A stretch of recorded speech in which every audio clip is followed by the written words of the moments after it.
Hey guys, and welcome back to my channel, or welcome to my channel if this is your first time watching me.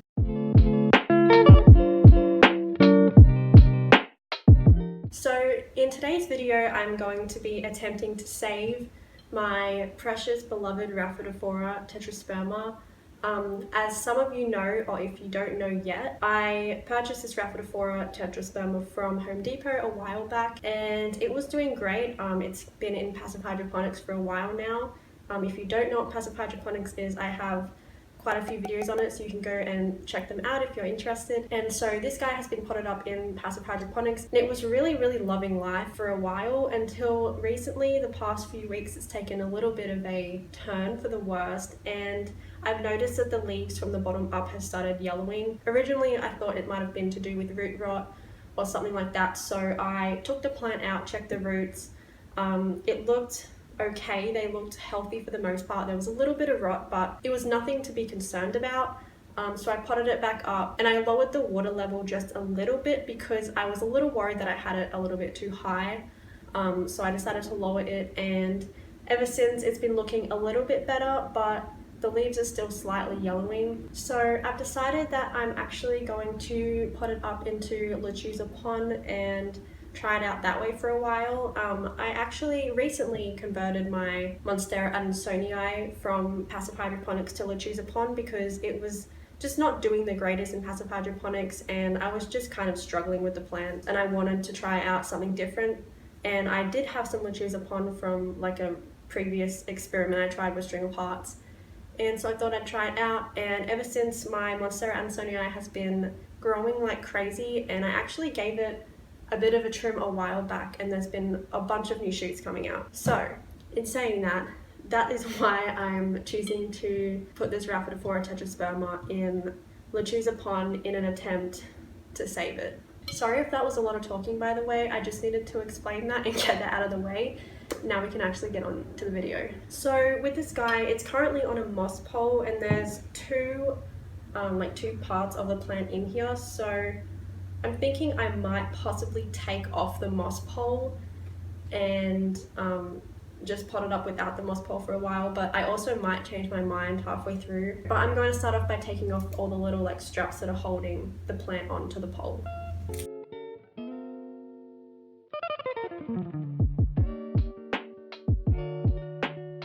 So now that I'm having a little bit of a closer look, it looks like the plant has attached itself to the pole, at least in a couple little areas. So I think I might try and keep it on the pole, just because if it has attached itself, it means it is liking the pole. So I'm probably going to keep it there. So I'm actually going to pour out the leca now and we're going to get a closer look at the roots. Okay, so I have my bowl and I'm pretty much just going to start by grabbing out the plant and pouring as much leca out as I can, and we'll see how this goes.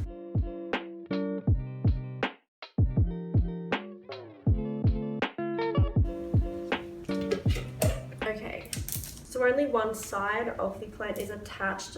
They were actually potted up into separate pots a while back and I decided to put them back together again. So this one was originally on the pole, which is probably why it's connected, and this one isn't. So I'm just going to try and lay that down. So this portion of the plant that I'm holding here is actually the part that's putting out a new leaf currently. So this one is definitely healthier than the other one. But I think I still want to pot them both up together. I don't know if that's maybe making a mistake or not, but I like to go all out when I do things. So, but as you can tell, the roots do look pretty healthy. They're pretty white. There's a tiny little bit of brown throughout where there's a little bit of rot. So I'm actually going to go and wash out this inner pot and outer pot, and I'm going to actually pot up the plant back into this pot, and it will sit in the outer pot so that when I do water the plant, when it's in Lechuza PON, I can just take out this pot and thoroughly water it so there's water draining out the bottom. Okay, so I just finished washing out the pots and now it's time to start potting it up. So I have my Lechuza PON here. I've had this bag for a little while now. I think I paid something like $20 something for this. There's a plant getting stuck in my hair. Thanks, Mikins. Yeah, I think I paid $20 something for this on the Lechuza PON website. including shipping. I'll leave it all linked down in the description. I'll probably link it through Amazon as well for you guys that are interested. And so a little bit about Lechuza PON before I just start digging into it. So if you're unsure of what Lechuza PON is exactly, it is pretty much just an inorganic medium.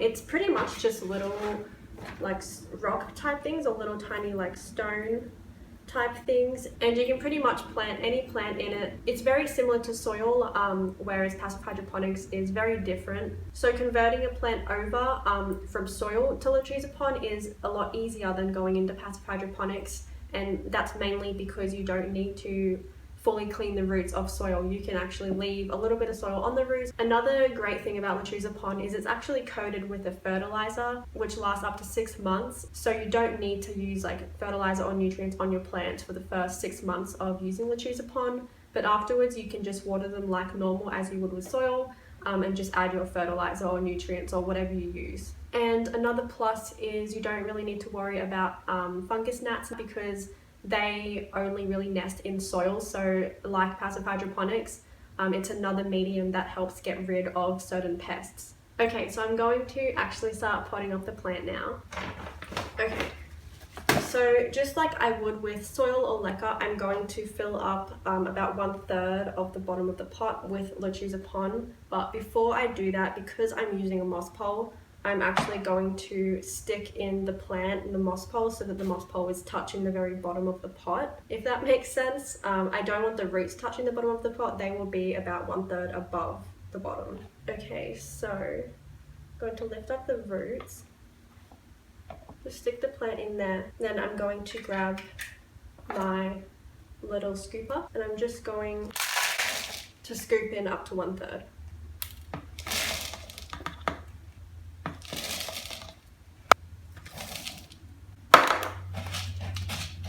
Okay, so I filled up about 1/3 of the bottom of the pot. You can't really see, I'm really sorry. But now I'm just going to push in those roots, and then I'm going to go ahead and place the second part of the plant in. So I'm just going to kind of move it around to exactly where I want to position it to. And I'm happy with that. So now I'm just going to go ahead and just fill up the rest with Lechuza PON like you would with soil or even leca in passive hydroponics.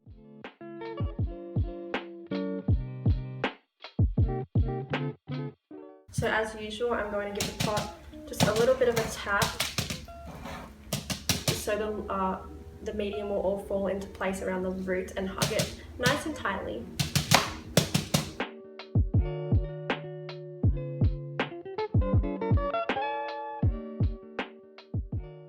Okay, so I'm happy with how it's looking now. It's all potted up in the medium, and last step now, I'm going to grab this like garden Velcro tape to tie up the plant to the moss pole again. And I'll also leave this stuff in my I'll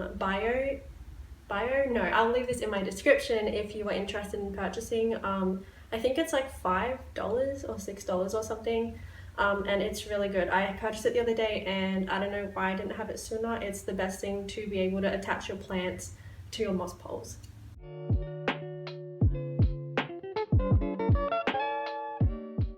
Okay, so now that that's all done, pretty much what I'll do now is I'll probably leave it for a little while, maybe just a few hours, because I'm just kind of weird, just to let the roots dry out a little bit in this medium, and then I will go and like fully flush the medium with water, give it a nice water. I'll use distilled water with this stuff too, just because my tap water where I live isn't great. And yeah, so I'll probably end up watering this about once a month, or probably even a little less just because it's in a classic pot. If you're doing Lechuza PON in a terracotta pot or something else like that that's going to absorb the moisture, you'll probably find yourself watering a lot more, but because I'm using plastic, I probably won't have to water too often. And yeah, I'm hoping that this Lechuza PON will save my Rhaphidophora tetrasperma, because I really don't want to lose it.